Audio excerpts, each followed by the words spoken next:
প্রিয় ভাই, আজ আমরা ঘুমের গুরুত্ব এবং আত্মার সাথে ঘুমের সংযোগ নিয়ে আলোচনা করব। ঘুম আমাদের জীবনের একটি গুরুত্বপূর্ণ অংশ। এটি আমাদের শারীরিক এবং মানসিক সুস্থতার জন্য অপরিহার্য। প্রতি রাতে আমরা ঘুমাই। আমাদের আত্মা আল্লাহর কাছে যায়।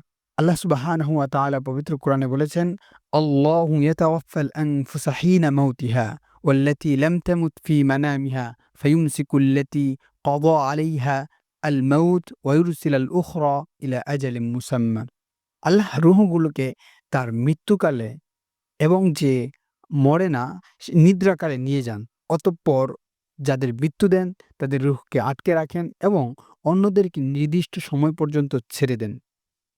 রাসূল সাল্লাল্লাহু আলাইহি ওয়াসাল্লাম আমাদেরকে শিখিয়েছেন, যখন আমরা সকালে ঘুম থেকে উঠি তখন আলহামদুলিল্লাহ, আল্লাহর শুকরিয়া আদায় করি। আমাদের আত্মা আল্লাহর কাছে ছিল।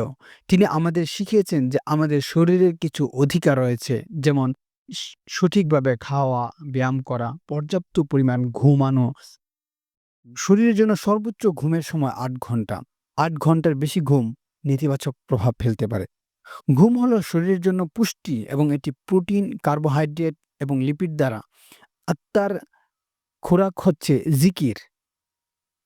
মধ্যরাতের আগে ঘুমানো। যদি আপনি মধ্যরাতের আগে ঘুমান তাহলে এটি দ্বিগুণ ঘুমের সমান হবে।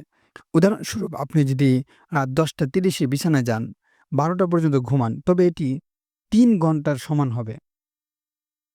ফজরের পরে আমরা অনেকেই ঘুমাই। এটি আসলে সূর্যোদয়ের আগে ঘুমানো এটি নেতিবাচক হিসেবে বিবেচিত হয়।